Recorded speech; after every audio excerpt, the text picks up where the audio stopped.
bonjour à toutes, bonjour à tous, bonjour aux petits, bonjour aux grands, bonjour à Koulam, parce que nous sommes dans une vidéo Koulam, mais elle est très particulière, c'est un Koulam spécial Pessar, et vous avez repéré juste à côté de moi ce beau plateau du Seder, que en fait c'est moi qui l'ai fait, mais je ne l'ai jamais utilisé, parce que c'est un Pessar vraiment différent de tous les autres. Et voilà, donc je l'ai ressorti spécialement pour vous. Je me suis dit que c'était l'occasion de faire quelque chose de nouveau. Et donc on va voir aujourd'hui comment se faire un plateau du Seder très simplement. Les enfants, les grands, tout le monde, vous allez voir, c'est pas très compliqué. Alors le plateau du Seder, à la tombée de la nuit, après l'office du soir, on se réunit en famille pour la cérémonie du Seder. Par tous les moyens possibles et imaginables, on s'arrange pour être ensemble malgré tout. Sur un plateau dont la table est garnie, on place 3 matzot. Et là, je vous lis ce qu'on dit dans la Haggadah du rabbin Bloch, qui permet de faire un petit point. Donc, vous le trouverez sans problème. Vous trouverez ça en téléchargement. Et donc, on a dit 3 matzot. Voilà, 3 matzot. C'est le moment de s'en procurer. Il y a une petite recette aussi pour les faire. Et donc, les 3 matzot, on les met sur le plateau.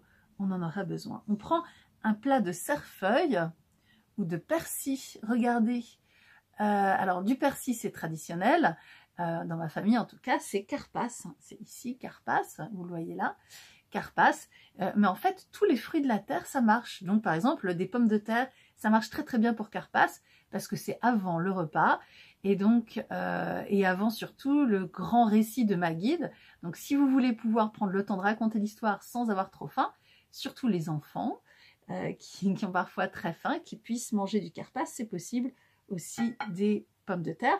Moi, je vous ai mis ici du brocoli parce que c'est vert, c'est la fête du printemps, etc. Et donc, ça marche aussi, c'est aussi un fruit de la terre. Et puis, je vous ai mis du romarin parce qu'il pousse dans mon jardin et que ça symbolise aussi le printemps, mais karpas a de nombreuses significations.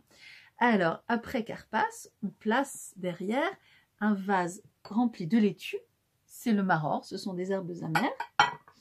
Et c'est là qu'on met le réfort aussi. Donc moi, j'ai pas de réfort. Vous pouvez faire comme moi, vous pouvez mettre de la moutarde. C'est le maror, les herbes amères et piquantes. Et voilà, derrière, on prend un vase contenant le haroset. Chacun a sa recette pour le haroset. Moi, dans ma famille, c'est à base de pommes râpées et d'amandes ou de noisettes. Donc le haroset, je le vois pas, il est de l'autre côté. Regardez, je vais vous le montrer bien. Et on le met ici. Voilà, on a notre haroset. Ensuite, on met l'os.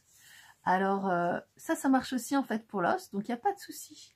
Vous pouvez vous faire un petit os, un petit zoroa, que moi je place ici, comme prévu pour le plateau. Ensuite, pour conclure, quelque chose qui a un symbolisme particulier pour nous aujourd'hui, c'est l'œuf. L'œuf qui symbolise la destruction du temple, l'amertume qu'on a de ne pas pouvoir nous rassembler pour fêter Pessar comme on voudrait. Évidemment, ça prend une connotation particulière. C'est une façon de dire qu'on ne renonce pas en fait. C'est pas exactement comme on veut, mais c'est très bien.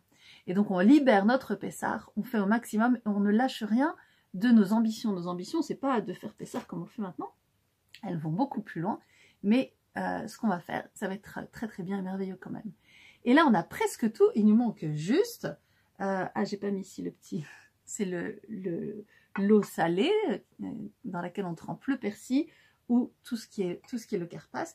Et il nous manque encore 4 petites choses qui sont fondamentales. Alors, première chose, la coupe du prophète Élie, qui n'est pas avec nous, parce que notre Seder n'est pas parfait encore, mais il va peut-être venir le prophète Élie, et on a l'espoir qu'il nous permette de vivre une période bien plus joyeuse que celle de maintenant, que celle juste de maintenant tout de suite, mais d'une façon plus générale, vraiment une période où nous sommes tous et toutes dans la fraternité, dans la sororité, une période différente, c'est le prophète Élie.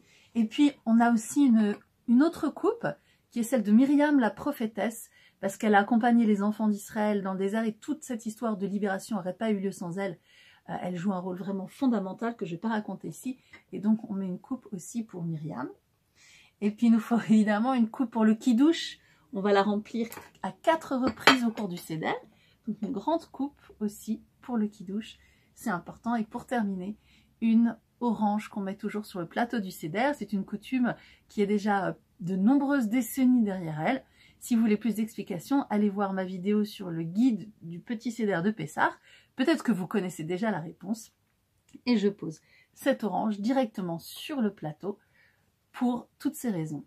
Et donc voilà, en quelques minutes, un Seder, un plateau prêt pour nous, pour le Seder de Pessah, à continuer. Et puis je vous mets, comme d'habitude, un petit sondage, un petit questionnaire rigolo pour toute la famille, avec des questions d'observation et des questions de pensée, pour que chacun puisse participer, créer une petite dynamique, toutes et tous, ensemble, Koulam.